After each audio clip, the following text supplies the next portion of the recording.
Attention is one of the most seductive forms of validation because it can make you feel important without requiring you to become more capable. Someone notices you, someone responds to you, someone praises you, and for a moment you feel that you matter. But when your sense of value begins depending on how much attention you receive, you quietly hand control of your confidence to other people. Their response becomes your reward. Their silence becomes your punishment. Their approval becomes something you chase. And gradually you stop building your own life because you become too busy watching who is watching you. This is where you must make a fundamental shift. Stop asking, how can I make people notice me? And begin asking, what am I building that deserves my attention? The difference is enormous. When you constantly seek attention, your behavior becomes reactive. You check whether someone noticed your message. You wonder why someone did not respond. You compare yourself with people receiving more recognition. You change your behavior because you want a particular reaction. You begin performing rather than living. But when you redirect that energy toward your own development, something changes. Your attention moves inward. You start developing skills. You work toward meaningful goals. You improve your communication. You become more disciplined. You learn to manage your emotions. You create something instead of constantly seeking reactions to yourself. This does not mean you should isolate yourself or pretend that attention never matters. Human beings naturally want recognition and connection. The problem is not enjoying attention. The problem is needing it to feel valuable. There is a profound difference between appreciating attention and depending on it. A person who appreciates attention can enjoy praise without becoming addicted to it. They can receive criticism without collapsing. They can be ignored without immediately questioning their worth. Their identity is built on something deeper than the reactions of other people. That is the kind of strength you should develop. Imagine two people entering the same room. One immediately looks around to see who notices them.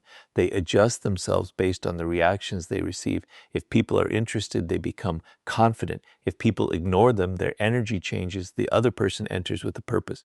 They know what they are working toward. They are comfortable speaking when necessary and remaining quiet when there is nothing useful to say. They do not need to become the center of attention because their focus is not on proving their importance. Which presence feels more grounded? The difference is not necessarily appearance or status. It is internal direction. A person who has direction does not need to constantly ask the room for permission to feel significant. This is why your goals matter. When you have something meaningful to pursue, your attention becomes valuable because you stop wasting it on every external distraction. You begin asking whether something deserves your time. Does this conversation matter? Does this criticism contain something useful? Does this relationship support mutual respect? Does this opportunity move me closer to what I want? Does this activity develop me or simply entertain me temporarily? These questions create selectivity, and selectivity creates strength. You cannot give your attention to everything. Every hour spent monitoring someone else's reactions is an hour that could have been invested in your own growth. Every moment spent trying to impress someone is a moment you could have spent becoming more capable. This is why building a life of substance is more powerful than chasing attention. Learn something difficult, develop a useful skill, write deeply, improve your ability to communicate, work toward a meaningful goal, create something. Take responsibility for your mistakes, become more disciplined, build healthy relationships. These activities may not produce instant applause, but they produce something far more important, evidence that you are becoming capable. And capability creates a different kind of confidence. You don't have to tell everyone that you are disciplined when your behavior demonstrates it. You don't have to constantly announce that you are intelligent when your decisions reveal thoughtful judgment. You don't have to demand respect when your character consistently earns it. You don't have to tell people that you have a purpose when your life clearly has direction. Your actions begin communicating what your words no longer need to explain. There is also freedom in accepting that not everyone will notice you. Some people will misunderstand you. Some will not appreciate your efforts. Some will choose someone else. Some will simply be too distracted by their own lives to pay attention. None of these things automatically determine your value. You cannot build a stable identity around being noticed by everyone because universal attention is impossible. Instead, build standards for yourself. Ask whether you are proud of your effort. Ask whether you are keeping promises to yourself. Ask whether you are becoming more capable. Ask whether your choices align with your values. These measurements are more useful than constantly asking whether other people approve of you. And this naturally leads to the next principle, selective availability. Once you stop chasing attention, you begin understanding that your own attention is valuable too. You do not need to respond instantly to every message, participate in every conversation, or make yourself available for every demand. Your life should contain priorities. This is not about pretending to be unavailable. It is about actually having something meaningful to do. There is a major difference between ignoring someone to manipulate their reaction and being genuinely occupied with your own life. The first is a game, the second is growth. Never make mystery or distance into a performance. Build a life so full of meaningful development that you naturally have priorities beyond other people's attention. When you stop chasing attention and start building substance, something remarkable happens. You become less concerned with who is watching because you are finally focused on becoming someone worth watching. Build your life first. Let attention become a consequence, not a goal. There is a quiet power in learning that your attention is not an unlimited resource. Every hour you give to a person, every conversation you continue, every message you answer immediately, and every problem you allow into your mind takes something from you. Most people never stop to calculate this cost. They make themselves available whenever someone asks, respond whenever someone calls, and allow other people's priorities to become their priorities. Then they wonder why they feel distracted, exhausted, and disconnected from their own goals. A mature person begins to understand that availability should come from choice, not pressure. This does not mean playing games with people. It does not mean deliberately ignoring messages, pretending to be busy, or withholding attention simply to make someone chase you. Those behaviors create artificial distance, not genuine strength.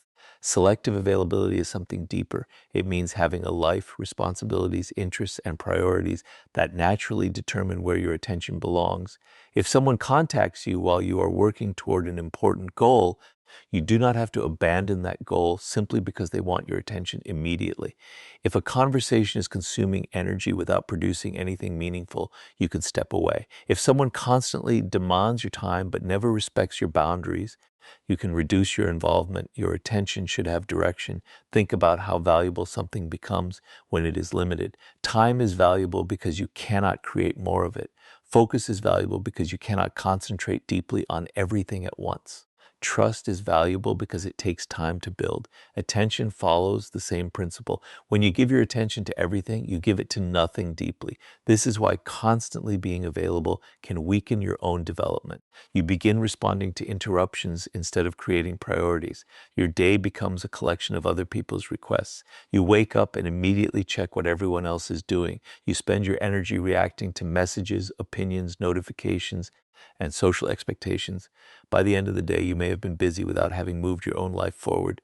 A more intentional approach begins with asking a simple question: what deserves my attention today? Maybe it is your education. Maybe it is a creative project. Maybe it is an important responsibility. Maybe it is spending meaningful time with people you genuinely care about. Maybe it is simply resting and recovering. Whatever it is, protect it. You do not need to announce your priorities to everyone. You demonstrate them through your behavior. When you respect your own time, other people gradually learn that your time has structure. They understand that you are not available for every conversation, every request, or every distraction. And this can actually improve relationships. Why? Because attention becomes more meaningful when it is given intentionally. Imagine someone who responds to everyone immediately but rarely listens deeply. Their availability is high, but their presence is shallow. Now imagine someone who may not respond instantly, but when they do give you their attention, they are genuinely present. They listen. They remember what you said. They engage thoughtfully. Which feels more valuable? The second, because attention is not measured only by how quickly it arrives. It is measured by its quality. This is an important distinction in relationships. You should not use delayed responses or artificial unavailability to manipulate another person's emotions. If you care about someone, communicate honestly. If you are busy, simply be busy. If you need space, say so respectfully. Authenticity is always stronger than strategy performed for effect. Selective availability also requires learning to tolerate other people's disappointment. This can be difficult, especially if you are accustomed to pleasing everyone. You may feel guilty when you do not respond immediately. You may worry that someone will think you are rude. You may fear that saying no will cause them to lose interest. But you must learn that another person's temporary disappointment does not automatically mean you made the wrong decision. People are allowed to want your attention. You're allowed to decide where it goes. This is not selfishness. It is personal responsibility. If you constantly give away your attention because you fear disappointing others, eventually you may disappoint yourself. Your own goals get delayed, your responsibilities become neglected, your energy becomes scattered, then resentment appears. You begin thinking, I do everything for everyone, but nobody appreciates me. The deeper problem may not be that nobody appreciates you. It may be that you never established limits around what you were willing to give. Boundaries prevent that resentment. You can say, I'll get back to you when I have time. You can say, I can't help with that today. You can say, I need to focus on something important right now. You can say, let's talk about this later. You don't need an elaborate justification. The more comfortable you become with these simple statements, the less controlled your life becomes by external demands.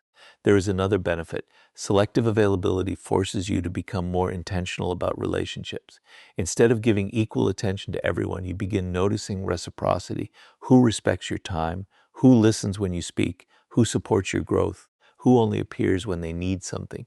Who respects your boundaries? Who makes you feel that every interaction requires you to prove yourself? These observations do not require paranoia. They simply require awareness. Your attention is a form of investment. Invest it where there is mutual respect, meaningful connection, learning, growth, or genuine responsibility.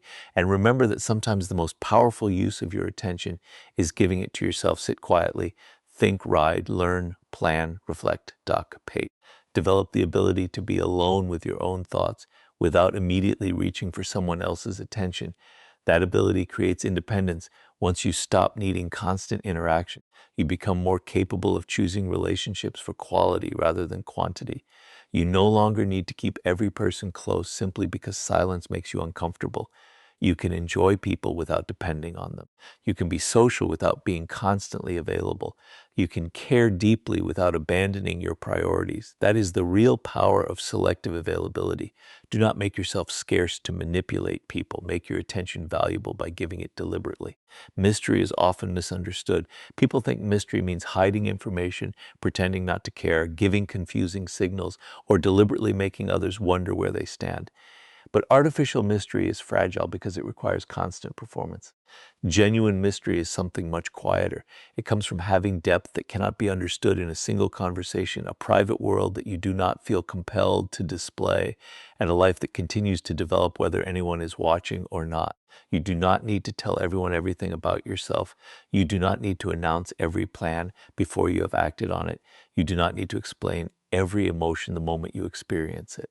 You do not need to turn your private life into public information simply because someone is curious. That there is strength in discretion. When you reveal everything immediately, people have little opportunity to discover you gradually. Every thought is explained, every plan is announced, every achievement is displayed, every frustration is shared, and every personal detail becomes available before trust has had time to develop. Eventually, there is no private space left. A mature person understands that privacy is not deception. Privacy means recognizing that not everyone has earned access to every part of your life. There are things you can share with close friends that you would never need to share with strangers. There are goals that are better developed quietly before being announced. There are personal struggles that deserve thoughtful conversations rather than public exposure. There are dreams that need protection while they are still fragile. This does not mean becoming secretive or suspicious. It means becoming selective. Think about how much energy people waste explaining themselves. They explain why they made a decision. They explain why they didn't answer immediately. They explain their relationships, their plans, their ambitions, their mistakes, and even their silence. Sometimes explanation is necessary, but sometimes it is simply insecurity disguised as communication. You do not need to convince everyone that your choices are valid. If your decision is thoughtful and responsible, you can allow your actions to speak. This is especially important when you are working towards something meaningful. The world often rewards visible results more than announcements. Telling everyone what you intend to accomplish can create the emotional satisfaction of progress before the real work has even begun. You announce the goal, people congratulate you, you feel accomplished. And suddenly the motivation to do the difficult work becomes weaker. There's something powerful about working quietly until the result can speak for itself. Learn, practice, build, improve, then reveal what you have created when it is ready. This does not mean hiding achievements out of fear. You are allowed to celebrate your progress. You are allowed to be proud of your work. But there is a difference between sharing something meaningful and constantly seeking validation for every step. One creates connection, the other creates dependence. Mystery also comes from not reacting instantly to every question. Sometimes people ask things simply because they are curious. You are not obligated to answer every question in complete detail. You can say, I'd rather keep that private. You can say, I'm still figuring that out. You can say, I'll share more when I'm ready. These statements are simple, honest, and respectful. They establish a boundary without creating unnecessary drama. And there is another kind of mystery that is even more powerful, intellectual and emotional depth. If someone can understand everything about you within 5 minutes, there may not be much left to discover. But a person who continues learning, developing new interests, exploring ideas, and reflecting on life naturally has layers. One conversation reveals one part, another conversation reveals another. Over time, people discover that there is more beneath the surface. This is not about trying to appear complicated. It is about actually becoming more complex through growth. Ride widely, learn new skills, explore different perspectives, develop interests that are genuinely yours. Spend time thinking about questions that do not have simple answers. The richer your inner world becomes, the less you need to manufacture mystery. You become interesting because you are interested. You have things to think about, things to learn, things to create, things to experience. Things you are still discovering about yourself. That is authentic depth. Emotional maturity contributes to this as well. You do not have to reveal every emotion immediately. Sometimes you need time to understand what you are feeling before communicating it. Suppose something disappoints you. Instead of immediately sending an emotional message, pause. What exactly hurt you? Was it the person's action, your expectation, or the meaning you attached to what happened? What do you actually want to communicate? What outcome would be helpful? This pause does not make you mysterious for the sake of being mysterious. It makes you thoughtful, and thoughtful people are harder to manipulate because they do not expose every emotional reaction immediately. However, be careful not to turn privacy into emotional avoidance. If someone genuinely deserves an honest conversation, have it. If you are hurt, communicate. If you make a mistake, take responsibility. Mystery should never become an excuse for dishonesty. The strongest form of mystery is transparency with boundaries. You are genuine but not exposed. You are warm but not desperate. You are open but not careless. You communicate but you do not overshare. You allow people to know you, but you allow that knowledge to develop naturally. This balance also changes how you experience relationships. You stop feeling pressured to prove yourself immediately. You become comfortable allowing people to discover your character through consistent behavior. You no longer need to say, I'm loyal. You demonstrate loyalty. You don't need to announce that you are disciplined. Your habits reveal it. You don't need to insist that you are confident. Your calmness demonstrates it. You don't need to tell people that you have standards. Your choices make them clear. This is why genuine mystery is connected to substance. Without substance, secrecy is empty. But when there is real depth underneath, privacy creates space for discovery.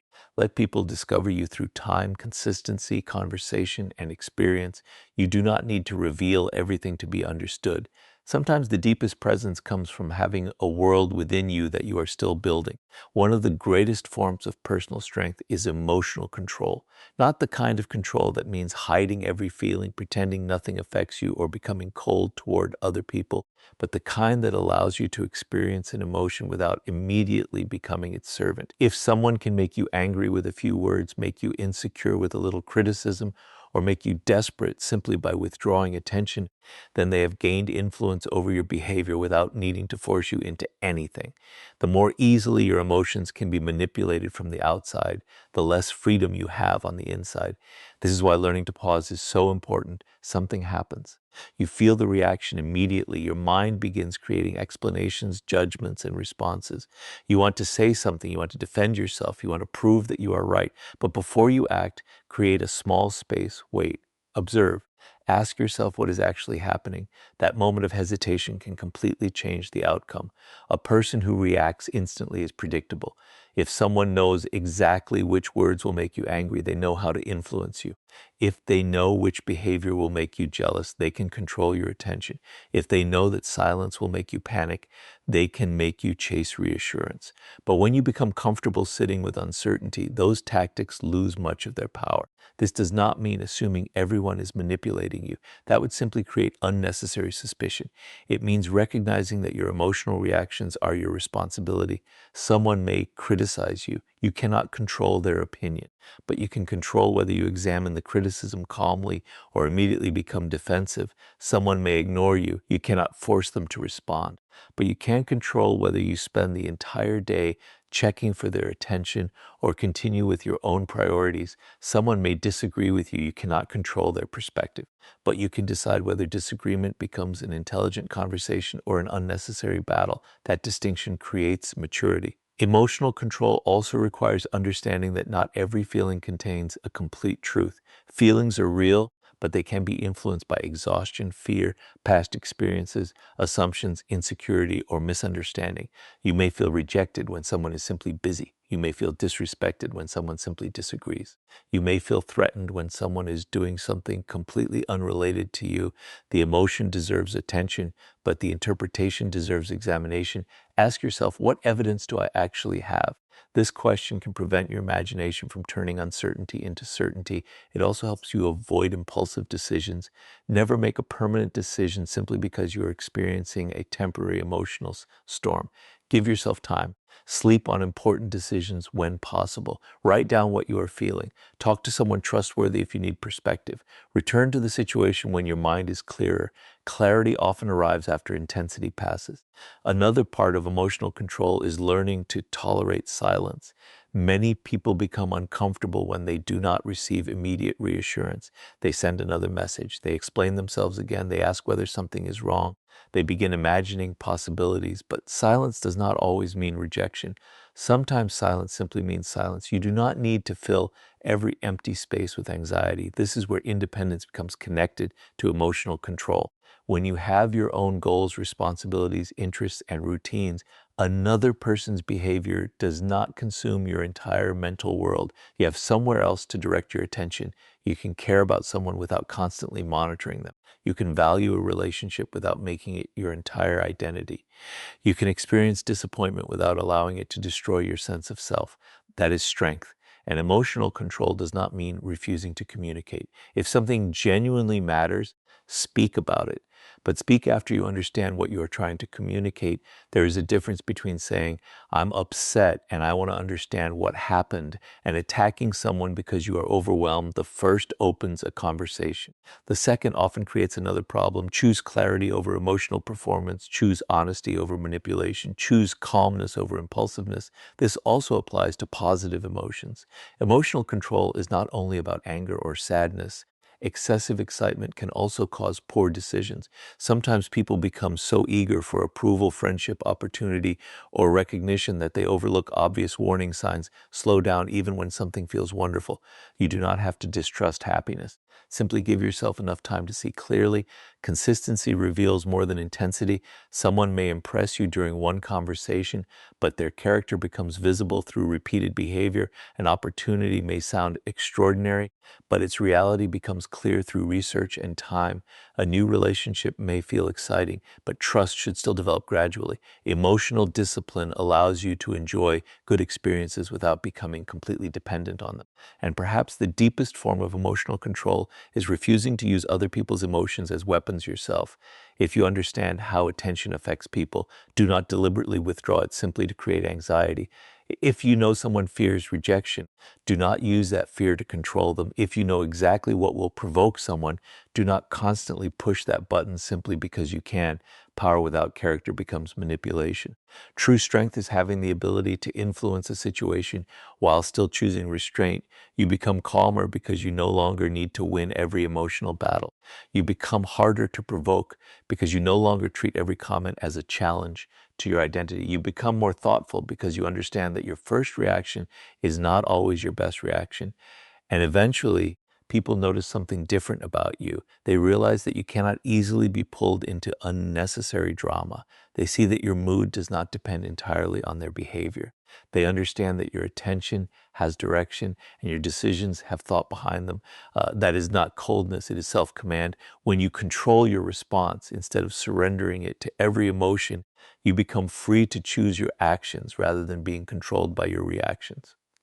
Self-respect is not something you demand from other people before you have learned to practice it yourself. It begins with the quiet decisions you make when nobody is watching. What you tolerate, what you refuse, what you give your time to, what you walk away from, and what you are willing to protect. A person with strong standards does not need to constantly announce them. Their choices reveal them. Many people lose their sense of power because they are terrified of losing someone else's attention. They tolerate disrespect because they fear being alone. They accept inconsistency because they hope things will eventually change. They repeatedly forgive the same behavior because they confuse forgiveness with permission. And slowly, they teach others that their boundaries are negotiable. This is why standards matter. A standard is not an unrealistic demand for perfection. It is a principle that helps you decide what belongs in your life and what does not. It can be as simple as expecting honesty in your relationships, respectful communication, consistency, accountability, and consideration for your time. You do not need everyone to agree with your standards. You need to understand them yourself. When you know what matters to you, decisions become clearer. Instead of asking, what will make this person stay? You begin asking, does this relationship reflect the values I want to live by? That question changes your position completely because fear makes you negotiate against yourself. You may know that something is unhealthy, but fear tells you to tolerate it. You may recognize that someone repeatedly ignores your boundaries, but fear tells you to give them another chance. You may know that you are being treated unfairly, but fear tells you that losing the relationship would be worse. But what happens when keeping someone requires you to abandon yourself? You may keep the relationship, but you lose something more important, your trust in your own judgment. Every time you ignore a boundary that matters to you, you send yourself a message that your needs are less important than someone else's approval. That is why self-respect is built through action. Suppose someone repeatedly speaks to you disrespectfully. You explain that the behavior is not acceptable. They apologize, but the same behavior continues. At some point, another explanation may not be necessary. The pattern itself is information. You do not need to punish the person. You do not need revenge. You do not need to create a dramatic confrontation. You can simply reduce your participation in the situation. This is an important distinction. Boundaries are about what you will do, not about controlling what another person must do. You cannot force someone to respect you, but you can decide what you will participate in. You cannot force someone to communicate honestly, but you can decide how much trust you place in their words. You cannot force someone to value your time, but you can decide how much access they receive to it. That is where real personal power begins, and having standards does not mean becoming suspicious of everyone. Mature judgment leaves room for mistakes. People are imperfect. Someone can have a bad day, communicate poorly, or make an error without being a terrible person. The important thing is what happens afterward. Do they acknowledge the mistake? Do they take responsibility? Do they attempt to repair the damage? Do they change their behavior? One mistake does not necessarily define a person. Repeated behavior tells you much more. This is why observation is so important. Instead of listening only to promises, watch patterns. Instead of being impressed by words, look for consistency. Instead of allowing one emotional moment to determine your judgment, give people enough time for their behavior to reveal itself. This also applies to yourself. If you expect honesty from others, practice honesty with yourself. If something is hurting you, admit it. If you are staying somewhere because of fear, acknowledge that fear. If you know you need to make a change, stop pretending that everything is fine simply because change feels uncomfortable. Self-respect requires self-honesty. There will also be moments when your standards make you unpopular. Someone may call you difficult because you said no. Someone may say you have changed because you stopped accepting behavior you once tolerated. Someone may become disappointed because you are no longer constantly available. Do not automatically interpret their reaction as proof that you are wrong. Sometimes people become uncomfortable when your boundaries change because they benefited from your lack of boundaries. This does not mean everyone who disagrees with you is manipulating you. Again, judgment matters. Listen, consider the possibility that you could be wrong, but do not surrender your principles simply because someone is unhappy with them. You can remain respectful without becoming submissive. You can remain kind without becoming endlessly available. You can remain compassionate without allowing yourself to be repeatedly mistreated. This balance is what makes standards mature rather than rigid. And there is another powerful lesson. Your standards should not only apply to what you expect from others, they should apply to what you expect from yourself. If you expect people to respect your time, respect your own time. If you want healthy relationships, communicate honestly. If you want trustworthy people around you, become trustworthy. If you want emotional maturity from others, develop emotional maturity yourself. Otherwise, standards become hypocrisy. The goal is not to create a list of rules that everyone else must follow. The goal is to create principles that guide your own behavior and help you choose environments where those principles can exist naturally. When you live according to your values, you become less desperate for approval. You can walk away from situations that do not fit. You can decline opportunities that conflict with your principles. You can let go of relationships that repeatedly undermine your peace. You can accept that not everyone will understand your decisions. And you can do all of this without hatred.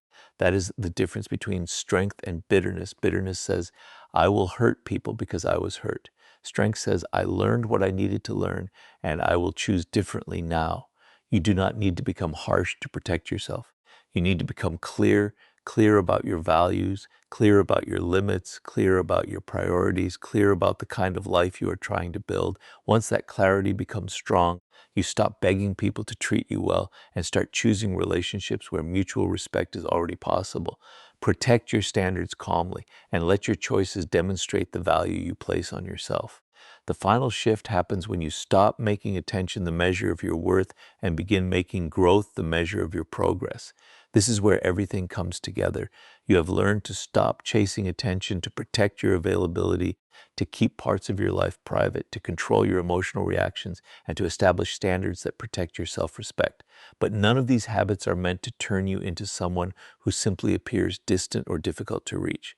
Their purpose is much deeper, to help you build a life so meaningful that attention becomes secondary. When you have no direction of your own, attention becomes extremely important. You begin looking outside yourself for evidence that you matter. You want people to notice you, praise you, invite you, choose you, respond to you, and confirm that you are valuable. But when your life has purpose, your priorities begin to change. You become more interested in what you are creating than in who is watching. You become more interested in what you are learning than in who is impressed. You become more interested in becoming capable than in appearing capable. That is the transformation. A meaningful life does not happen accidentally. It is constructed through small decisions repeated over time. You decide what deserves your energy.